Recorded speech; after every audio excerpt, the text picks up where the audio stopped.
السلام علیکم ورحمۃ اللہ وبرکاتہ۔ میں ہوں مولانا عطا الرحمان۔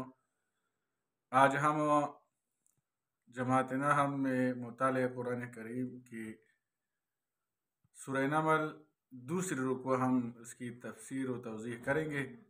اگر آپ ہمارے چینل پر نئے ہو تو اس کو سبسکرائب کریں اور بیل آئیکن کا بٹن دبائیے، لائک بھی کریں اور اس کو شیئر بھی کریں۔ اب ہم سبق شروع کرتے ہیں۔ اعوذ باللہ من الشیطان الرجیم، بسم اللہ الرحمن الرحیم۔ وَلَقَدْ آتَيْنَا دَاوُودَ وَسُلَيْمَانَ عِلْمًا وَقَالَ الْحَمْدُ لِلَّهِ الَّذِي فَضَّلَنَا عَلَى كَثِيرٍ مِّنْ عِبَادِهِ الْمُؤْمِنِينَ۔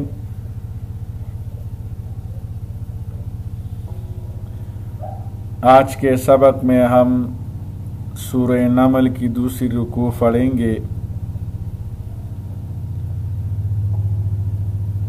اور یہ حضرت داؤد علیہ السلام اور اس کے بیٹے حضرت سلیمان علیہ السلام کے بارے میں تفصیلی ذکر ہے یہاں۔ وَلَقَدْ آتَيْنَا دَاوُودَ وَسُلَيْمَانَ عِلْمًا، اور یقیناً ہم نے داؤد علیہ السلام اور سلیمان علیہ السلام کو علم عطا فرمایا۔ وقال الحمد للہ الذی، اور دونوں نے کہا کہ تمام تعریفیں اسی اللہ کے لیے ہیں، فضلنا علی کثیر من عبادہ المؤمنین، جس نے ہمیں اپنے بہت سے مؤمن بندوں پر فضیلت عطا فرمائی۔ فضلنا، فضیلت عطا کرنا، علی کثیر، بہت سے، من عبادہ المؤمنین، مؤمن بندوں پر۔ وورث سلیمان داؤد، اور سلیمان علیہ السلام داؤد علیہ السلام کے وارث بنے۔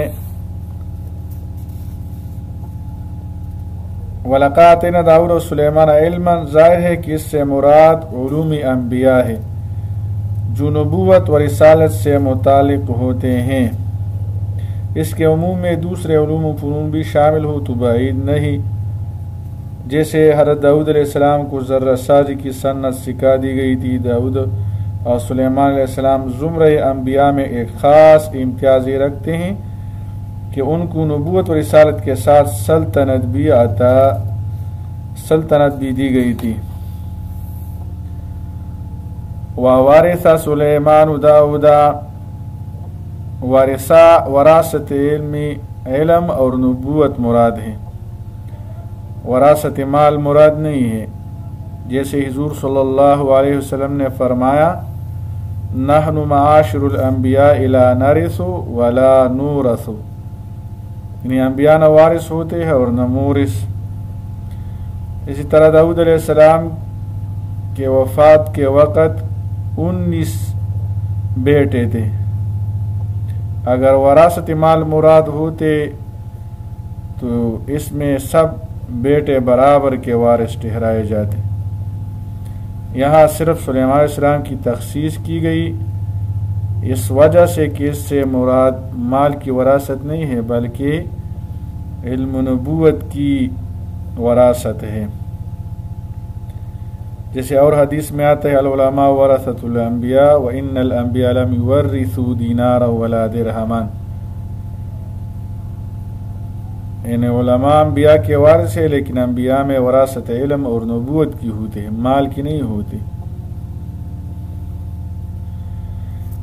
وقال یا ایھا الناس، اور انہوں نے فرمایا، اے لوگو، علمنا منطق الطیر، ہمیں پرندوں کی بولی سکھائی گئی، وأوتینا من کل شیء، اور ہمیں ہر چیز عطا فرمائی گئی ہے۔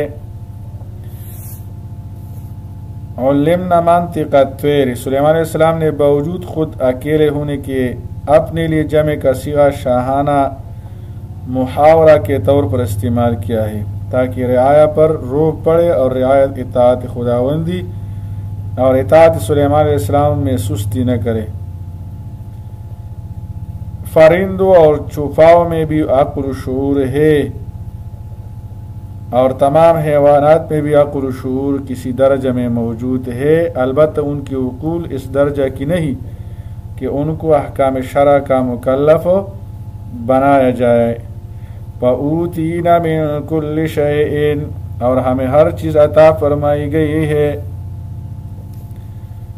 کل شیء اصل لغت کے اعتبار سے تمام افراد جنس کو عام ہوتا ہے، مگر بسا اوقات عمومی کلی مراد نہیں ہوتا، بلکہ کسی خاص مقصد کی حد تک عموم مراد ہوتا ہے، جیسا یہاں مراد ان اشیاء کا عموم ہے جن کی سلطنت حکومت میں ضرورت ہوتی ہے، ورنہ ظاہر ہے کہ ہوائی جہاز، موٹر، ریل وغیرہ ان کے پاس نہ تھے۔ وقال يا أيها الناس علمنا منطق الطير وأوتينا من كل شيء إن هذا لهو الفضل المبين، یقیناً اللہ کا واضح فضل ہے۔ وحشر لسلیمان جنوده من الجن والانس، اور سلیمان علیہ السلام کے لیے ان کے لشکر جمع کیے جاتے، من الجن جنوں، والانس اور انسانوں، والطیر اور پرندوں میں، فہم یوزعون پھر ان کی جماعتیں بنائی جاتی۔ سلیمان علیہ السلام کے لیے سب تابع تھے، جنات، انسانان اور اسی طرح پرندے چرند وغیرہ، حتی اذا اتوا علی واد النمل، یہاں تک کہ جب وہ چیونٹیوں کی وادی پر آئے، قالت نملتن، تو ایک چیونٹی نے کہا، یا ایھا النمل ادخلوا مساکنکم، اے چیونٹیوں اپنے گھروں میں داخل ہو جاؤ، لا یحطمنکم سلیمان وجنودہ، سلیمان علیہ السلام ان کا لشکر تمہیں کچل نہ دے، وہم لا یشعرون، اور ان کو خبر بھی نہ ہو۔ فتبسم ضاحکا من قولها، پس وہ سلیمان علیہ السلام اس کی بات سے مسکراتے ہوئے ہنس پڑے۔ وقال رب اوزعنی، اور انہوں نے عرض کیے، میرے رب مجھے توفیق عطا فرمائے، ان اشکر نعمتک التی، کہ میں آپ کی نعمت کا شکر ادا کروں۔ رب اوزعنی، اوزع وضع سے مشتق ہے جس کے لفظی معنی روکنے کے، مطلب اس جگہ یہ ہے کہ مجھے اس کی توفیق دیجیے کہ میں شکر نعمت کو ہر وقت ساتھ رکھوں، اس سے کسی وقت جدا نہ ہوں، جس کا حاصل مداومت اور پابندی ہے۔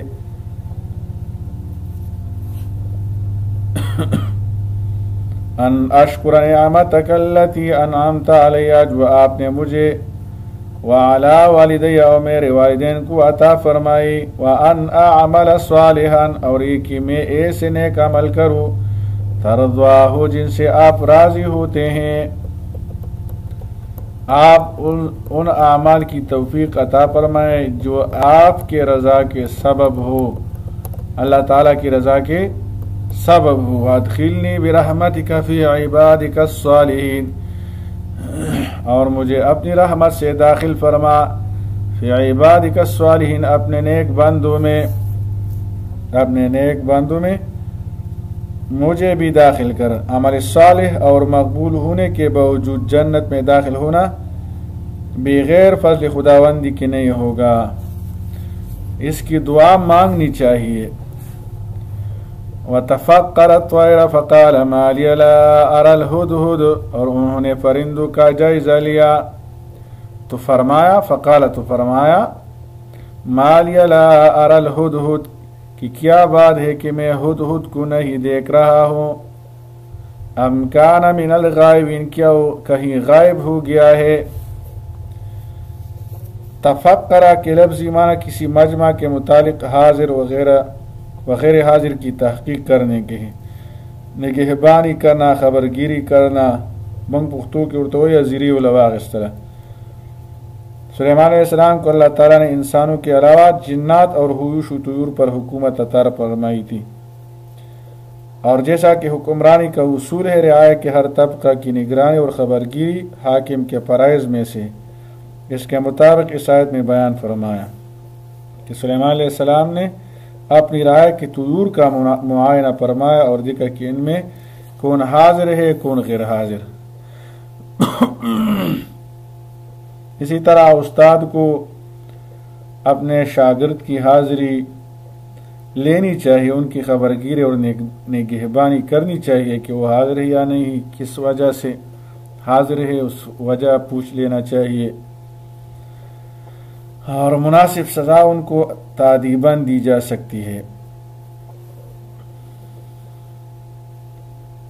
لَأُعَذِّبَنَّهُ عَذَابًا شَدِيدًا، میں ضرور اسے سخت سزا دوں گا یا اسے ذبح کر دوں گا، عذاباً شدید سخت سزا دوں گا، او لَأَذْبَحَنَّهُ یا اسے ذبح کر دوں گا، او لَيَأْتِيَنِّي بِسُلْطَانٍ مُبِينٍ، یا وہ میرے پاس کوئی واضح دلیل لے کر آئے، واضح دلیل لے کر آئے تو پھر اس کا عذر کو دیکھا جائے گا، اس دلیل کو دیکھا جائے گا کہ یہ سزا کا مستحق ہے کہ نہیں ہے۔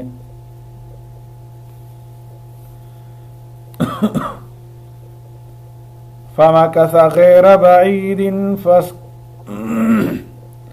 کچھ زیادہ دیر نہ گزری تھی، فَقَالَ أَحَطْتُ بِمَا لَمْ تُحِطْ بِهِ، کہ اس نے آ کر کہا میں وہ معلومات لایا ہوں ما لم تحط بِهِ، جو آپ کے علم میں نہیں ہے، وَجِئْتُكَ مِن سَبَإٍ بِنَبَإٍ یقین، اور میں شہر سبا سے آپ کے پاس ایک یقینی خبر لایا ہوں۔ سبا شہر سے ایک یقینی خبر میں لایا ہوں۔ یہاں طیور میں سے ہدہد کی تخصیص اس وجہ سے کی ہے، عبداللہ ابن عباس رضی اللہ عنہ سے سوال کیا کہ اس کی پرندوں میں ہدہد کی تفتیش کی کیا وجہ پیش ہے، تو آپ نے فرمایا کہ سلیمان علیہ السلام نے کسی ایسے مقام میں قیام فرمایا جہاں پانی نہیں تھا، اور اللہ تعالیٰ نے ہدہد کو یہ خاصیت عطا فرمائی ہے کہ وہ زمین کے اندر کی چیزوں کو اور زمین کے اندر بہنے والے چشموں کو دیکھ لیتا ہے، اس لیے اس کی خبرگیری کی، اس کے بارے میں معلومات کی۔ لَوَعَذِّبَ عَذَابًا شَدِيدًا أَوْ لَأَذْبَحَنَّهُ، جو جانور کام میں سستی کرے اس کو معتدل سزا دینی چاہیے۔ اسی طرح اپنے شاگردوں کو بھی تادیباً بقدر ضرورت سزا دے سکتے ہیں۔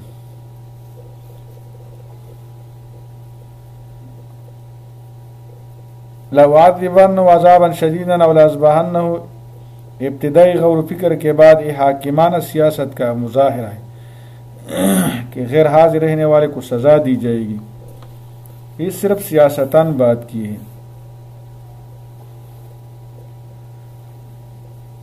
انی وجدت امرأة تملکهم وأوتیت من کل شیء ولها عرش عظیم وجئتک من سبأ بنبأ، سبا یمن کا ایک مشہور شہر جس کا ایک نام معارب بھی ہے، اس کے اور یمن کے دارالحکومت صنعاء کے درمیان 3 دن کی مسافت تھی۔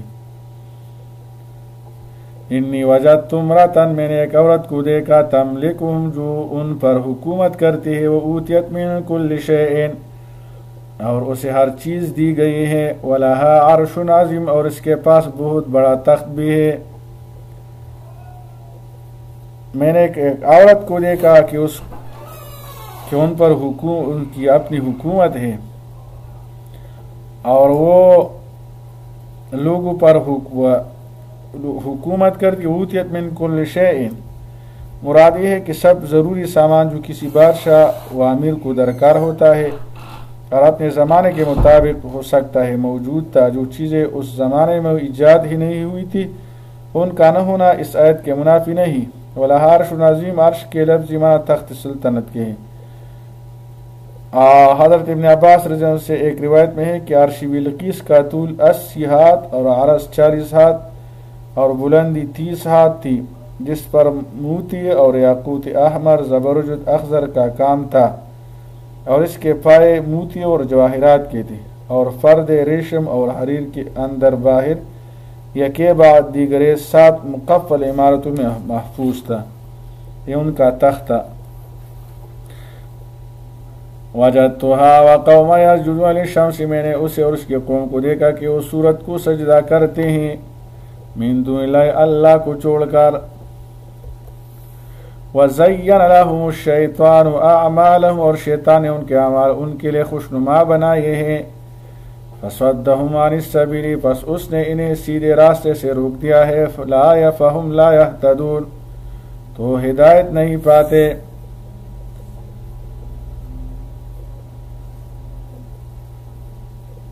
وجدت وقوم يسجدون للشمس، معلوم ہوا کہ اس کی قوم نجوم پرست تھی، آفتاب کی عبادت کرتی تھی۔ بعد نے فرمایا کہ مجوس میں سے تھی جو آگ اور ہر روشنی کی عبادت کرتے ہیں۔ اللہ یسجد ذیلہم الشیطان یصدہم عن السبیل سے ہے، یعنی شیطان نے ان کے ذہن میں یہی بٹھایا ہے کہ اللہ تعالیٰ کو سجدہ نہ کرے، یا یہ کہ وہ ان کو حق کے راستہ سے اس طرح روک دیا کہ وہ اللہ تعالیٰ کو سجدہ نہ کرے۔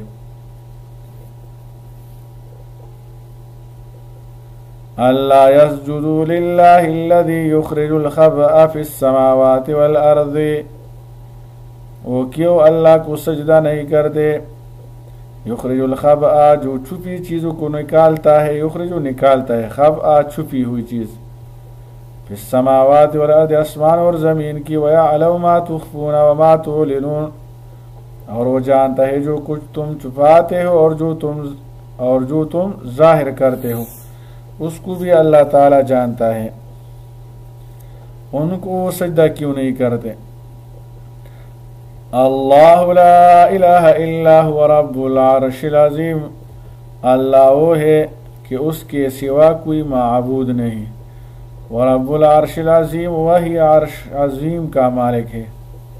قال سننظر اصدقت ام كنت من الكاذبین، سلیمان علیہ السلام نے ہدہد سے فرمایا سننظر اصدقت ام كنت من الكاذبین، ہم دیکھتے ہیں کہ تم نے سچ کہا یا تم جھوٹوں میں سے ہو۔ اذهب بکتابی ھذا فالق الیہم، میرا یہ خط لے جاؤ، پس اسے ان کی طرف ڈال دو۔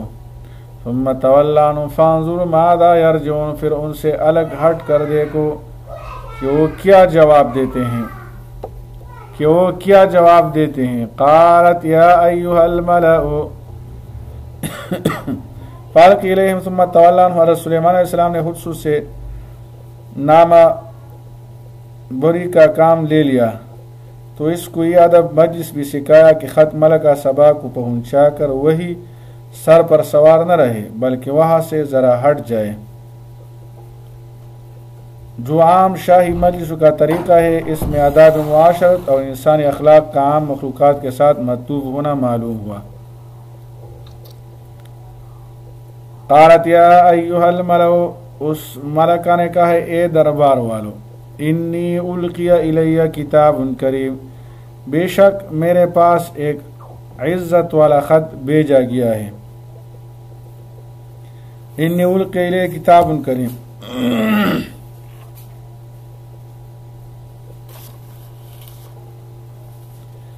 کریم کے لفظی معنی معزز ہے، اور محارم میں کسی خط کو معزز جب کہا جاتا ہے جبکہ اس پر مہر لگائی گئی ہو۔ اسی لیے اس آیت میں کتاب کریم کی تفسیر حضرت ابن عباس قتادہ رحمہ اللہ نے کتاب مختوم سے کی ہے، جس سے معلوم ہے کہ رسول سلیمان علیہ السلام خط پر اپنی مہر ثبت فرمائی تھی۔ انہ من سلیمان، بے شک وہ سلیمان علیہ السلام کی طرف سے، وانہ بسم اللہ الرحمن الرحیم، اور بے شک وہ یہ ہے کہ اللہ کے نام سے شروع جو بڑا مہربان ہمیشہ رحم فرمانے والا ہے۔ اللہ تعالو علیہ، یہ کہ میرے مقابلے میں سرکشی نہ کرو، واتونی مسلمین، اور فرمان بردار بن کر میرے پاس آ جاؤ۔ یہ خط کے آداب ہے کہ اللہ کے نام سے شروع کرنا، انہ من سلیمان، اپنا نام بھی لکھنا ہے، خط کے ابتدا میں اپنا نام لکھنا چاہیے، یہ ان کے آداب ہے۔